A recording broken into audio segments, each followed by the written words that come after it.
Begin with, we have this concept of the people from other planets as little green men. Are they green from what you know? Are they all the same? Unfortunately, they're not so benevolent. A fucking alien. What's good? Welcome here at 51 here with your host Jimmy. Another day in the universe floating here. Give us a like, subscribe, and also become part of our channel for all those who are new. If you like real boxing, old school boxing, this is the channel that you're gonna like. And we just like undisputed champions. We like fighters who are actually taking risk, which is the most important thing, and not this new wave of fighters that is just terrible for the sport. And it's just terrible, man. So give us a like and subscribe. All right, so let's get into this. Let me go ahead and play the video, and I'll let the video speak for itself and comment after it. But this is what Jose Benavidez was saying to Fight Hub. Like I said, we already have a contract for 3 fights, and that fight was Caleb Plant, David Morrell, Boo Boo, and a possibility with Charlo. But if Charlo doesn't get his act together, I mean, he hasn't fought for 2 years, man. So I'm not gonna wait here to see when he wants to fight. He's fighting on the social media and all that, but that shit is not making any money for him or for us, So, I mean, we're gonna stay active.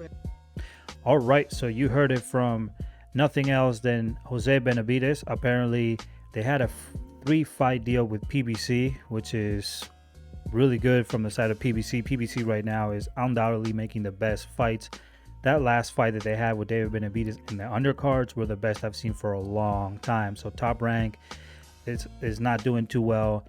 Golden Boy is garbage as usual. And then you got, Matchroom, which is also terrible as well. So PBC is representing right now boxing. There's a few fighters that, I'm not really, I don't really like. But, for the most part, they're doing the best job as far as promoting.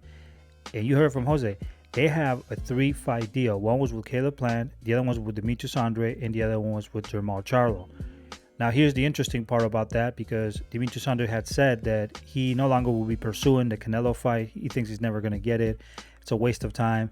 So he said that he would be really interested in fighting David Benavidez, and that is great news, because that means that they both can get in the ring and they both know each other. I actually, if you look at one of my interviews, I interviewed David Benavidez. I interviewed Jose Benavidez. I also interviewed Benavidez Andrade as well in this channel. It was in Spanish though, so for those who are not Spanish speakers, you probably won't understand. Actually, Benavidez Andrade was in English, so that's good.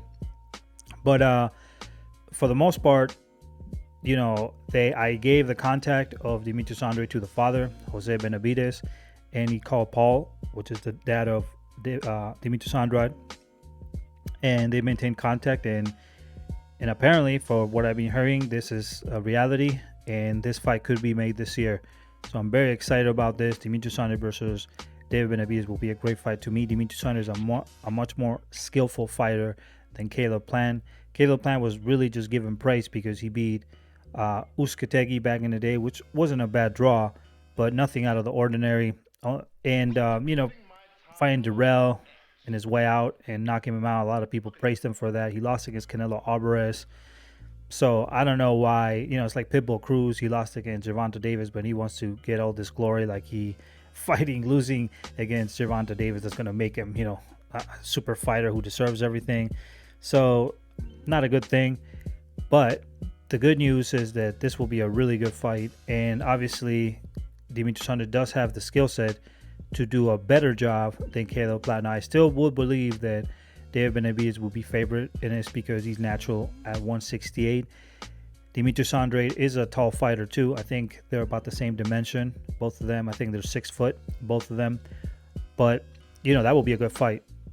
And then, whoever wins that fight, apparently they have another deal with Jermall Charlo, but they say they're winning on Jermall Charlo, which could also mean that Dave Morrell Jr. is in the equation too, which will be a really good fight. Dave Morrell Jr. and David Benavidez will be an excellent fight. I actually would rather see that fight than Jermall Charlo. Jermall Charlo I think is garbage. He's never done anything in his division, and just like Golovkin, they ducked Demetrius Andrade, just like Canelo ducked Demetrius Andrade. Everybody ducked Demetrius Andrade in 160. Everybody did. So it's kind of shameful that happened. They didn't want to unify. That's the most important thing. Unifications for Undisputed. Nobody wanted to unify with Andre. Andre ended up leaving because he had to, he was basically defending his belts at this point. And there was just no point of it defending anymore. You got to become Undisputed. You have to have a world championship and challenge yourself, right? So it is what it is. But anyway, Dave Morrell Jr. will pose a lot of problems. Even in the interview when we did with David Benavidez, he had said that Dave Morrell Jr. was the most dangerous fighter at 168, more dangerous than Caleb Plant and also Edgar Berlanga, which we know that Canelo will be fighting Edgar Berlanga, who is pretty much, I don't know who the Edgar Berlanga is, but hey, that's okay. He's some sort of Puerto Rican fighter who was born in New York, but he stayed afloat.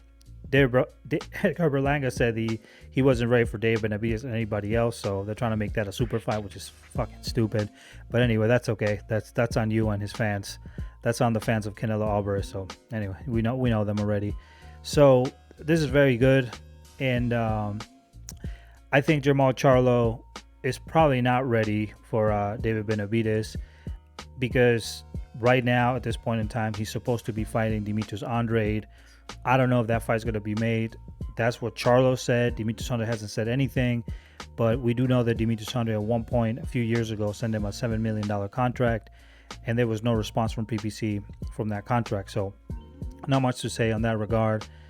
But Demetrius Andrade, David Benavidez, and Dave Morrell Jr. and David Benavidez is a possibility in the books with PBC. Now that Caleb Plant is gone, if Charlo's not taking the fight, I'm pretty sure they'll put Dave Morrell Jr. So good news, man. Good news. And that's great because, like I said before, David said, I'll fight all the fighters that Canelo Alvarez never fought. And that's a testimony of his pedigree and his challenge to become, one of the best. That's what you got to do. And that's what we want in Golden Era. We want fighters to take the risk and lose or win doesn't really matter. It's just you take the risk. That's how old school boxing was. But today, it's all about undefeated and all this stupid shit. That's why so many fighters duck each other. And then you used to fucking cry about Usyk not making a fight with with this other guy, Fury, because Fury, wants all sorts of conditions, 30, 70, etc., etc. Anyway, I don't know, man. This is the boxing today. But anyway, good news. I hope this is a reality. We should be expecting good news in the next announcement. So peace up.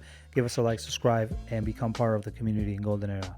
Deuces Cruises like to say in UMEX, and Hagone like the natives say as well. Peace out.